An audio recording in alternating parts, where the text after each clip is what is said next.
Good afternoon, everyone. It's Robert from On My Turntable. Hope you're having a great afternoon. It is Tuesday afternoon. My days off go by so fast. But I wanted to share, do a quick video or share a couple of albums I picked up, or CDs I picked up, I should say. A couple of great new albums by some old bands that have been around forever, but it's cool to see bands that are still putting out awesome material. And just wanted to share those with you. Before I get into it, though, please hit the like and subscribe button below. Thank you to all that have liked and subscribed so far. I greatly appreciate it. Want to continue to put great content out there to be informative and to show you guys some great bands and artists that I have in my collection. It's because of you guys, your likes, your subscriptions, your wonderful, wonderful comments that keep me going, keep me motivated to do this kind of thing, and I greatly appreciate it. Thank you so much. So just up front, I haven't listened completely to either one of these. So this is not a review of the albums. I will do a review later on down the road. I just wanted to highlight them and show you, if just in case you don't know what's out there. So first off, I'll go with this one here. This is the Zealot Game by Jethro Tull. An amazing album. You know, right up front, I'm not sure why this is a Jethro Tull album. It should be an Ian Anderson album, in my opinion, anyway.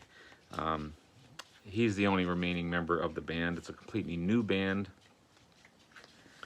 He's in total control of the album, but not my decision to make. Either way, it's from what I've heard on a few of the tracks, and I've seen interviews by him on this one, and his thoughts and process on this one. It's an amazing album. Amazing album. 22nd studio album by Jethro Tull, released January 28, 2022. Took 5 years to make this album. Unbelievable. Because of scheduling, concert scheduling, COVID, all kinds of reasons. This is the first studio album since 2003, the Jethro Tull Christmas album. And the first with original material since way back in 1999, the j-tull.com. I don't have that one. I don't plan on getting it. Apparently it's terrible. But a pretty long gap between studio albums for sure. To go from 1999 to 2022. Pretty long gap. He started working on the songs for this album around 2017 or so.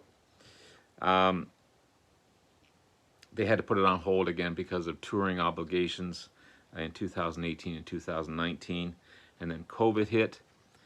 So each band member recorded their tracks individually, and then it was up to Anderson to put everything all together. As I said, he's involved in every process of the making of the album. A whole new lineup of the band as well, other than Ian Anderson. Again, that's why I'm saying, why not call it an Ian Anderson album? Because none of the original members are there, including Martin Barre, which saddens me. But the new guitarist, Florian Opathi, I'm probably butchering that last name, Opahi, he left before the actual album was released. Bassist David Goodyear, keyboardist John O'Hara, and drummer Scott Hammond. It's the first album without Martin Barre. He's been with the band since 1968. It saddens me to say that. But when Anderson was putting together the album and reforming Tull, he didn't invite Martin Barre to come back. Don't know what went on there or not. But Martin Barre is actually coming to my hometown here in Belleville, Ontario, Canada, which is kind of cool. I believe he's coming in the spring. I know Glenn Kellaway from the Basement has seen him and says an amazing stuff. I've got to get some of his solo work. Apparently it's amazing, and I'm probably gonna order some of that stuff for sure. Again, I've only listened to a few tracks off of this one, but I plan on giving it a good review. It's not from what Anderson has been saying about the album.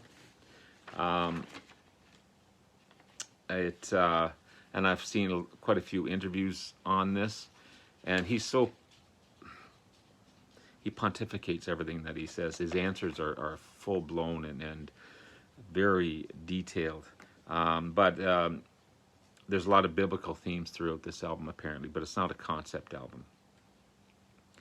Anderson vocals aren't as strong as they used to be. Actually kind of pale in some instances from what the tracks that I've heard. And again, I don't hear Martin Barre's guitar work. So we're missing that crunch of Martin Barre on here. But again, I'll give it a good review. Come down the road. But still happy to have it in my collection. The vinyl was pretty pricey. That's why I chose the CD. But the CD sounds great. There's 12 tracks on here as well. All fairly short tracks. The longest track is Mrs. Tibbetts, which is 5 minutes and 54 seconds. There's another one on here, 5 minutes and 40 seconds. But the rest are around 3 minutes and 5. There's one 3 minutes and 44 minutes. Very short tracks. The classic Anderson flute is still there, which makes it, tullish like for sure. But again, I'll give it a good listen and come back in a couple of weeks with a great review on this one. But happy to have this one in my collection. I've shown this one on a previous video just quickly as I think I was doing a contest entry, but I'm going to show it again. This one I've listened to a bit more. I've seen the film on YouTube. There's also a Blu-ray on this one as well. I kept it in the shrink. It's funny to hear shrink on a CD, but I kept it in the shrink because of the way it's like an album, the way they've done it. But it's Crazy Horse and Neil Young and Barn. It's fully recorded studio album, a newly recorded studio album featuring 10 new songs. Recorded in this little barn that Neil Young renovated in Colorado on his ranch. The documentary is filmed by his wife, Daryl Hannah. Amazing album. 41st studio album. Can you imagine an artist putting out 41 studio albums? Just remarkable. And 14th with Crazy Horse. I've got a couple of Crazy Horse albums. Remarkable stuff. Again, there's also a Blu-ray film on this one. And check out the YouTube version of this one. It's about an hour and a half long. Awesome stuff. Released in December 2021. It's a great sounding album. The band, they've definitely aged. To me, it just it looks like four old guys getting together on a Saturday afternoon and picking up guitars and playing away. But the minute you hear Neil sing and play, you know it's him. Because so he can still rock it out. He can still. There's still some oomph in their songs for sure. So 10 great new songs. Multi-instrumentalist Neil Young. Harmonica, piano, guitar. Multi-instrumentalist Nils Lofgren. I never remember how to pronounce his first name. I've got a couple of his studio albums plus a live album by him. Amazing stuff. He's an amazing artist. And their two guitars work well together, almost in unison. They're just fantastic players. You got Billy Talbot on bass and Ralph Malino on drums. Really good stuff. Again, he renovated this old barn in Colorado. The film itself, it just highlights how they put the songs together, the workings of the songs, what they're going through. You know, you see Neil walking his dog, you see him taking a leak outside the barn, hair all disheveled. It looks like some guy just come out of back 40s. Same with Nils Lofgren. Looks old, old, old. 76 years old, Neil Young is. So, you know, I love the playing of Lofgren as well. Just remarkable stuff. Great singer as well. I still need to listen to this more to give it a proper review. And again, I will in a couple of weeks, just like I will with the Jethro Tull album. But a couple of tracks, Songs of the Season, Heading West, Human Race, just a couple of great tracks off of this one.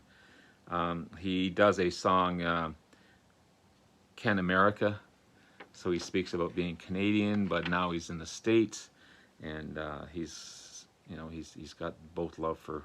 I'm not sure. I haven't listened to that one all that well, but it's kind of a take on whether he wants to be an American or a Canadian. I'm not sure what that's all about. But for a 76-year-old guy, as I said, he can still rock it out, still play well, still sound good. It's nicely packaged. Again, I kept it in this little thing here. Here's the CD itself, and there's a little mini poster that comes with it, I guess, or with very small writing for the tracks, and this cool piano that you see in the documentary. The barn's not that big of a barn. And then outside they got this transport jacked up, the trailer part of it anyway, jacked up, and that's where the recording studio is, just outside the barn. But yeah, so these are the two new pickups I just recently got. Again, I'm not trying to buy a ton of new albums, but when stuff like this comes out, you want to add it to your discography. And I've already kind of, I'm starting to purge some of my CD collection. I'm sending some out. I've sold some off, that type of thing. I'm gonna definitely keep my album collection, but some CDs I don't even listen to anymore, and I want to replace them with good stuff like this. So there you have it, guys. Just a quick video for me anyway. On a couple of great albums you might want to check out. Hope you have a great rest of the day. Talk to you again soon, and I'll probably be back tomorrow. I planned on doing my albums you need to listen to, or bands you need to listen to series with King's X. I'll probably be doing that tomorrow morning. So hopefully, as long as I get everything ready, look for that tomorrow morning, Wednesday morning. Have yourself a great rest of the day, and take care. Bye now.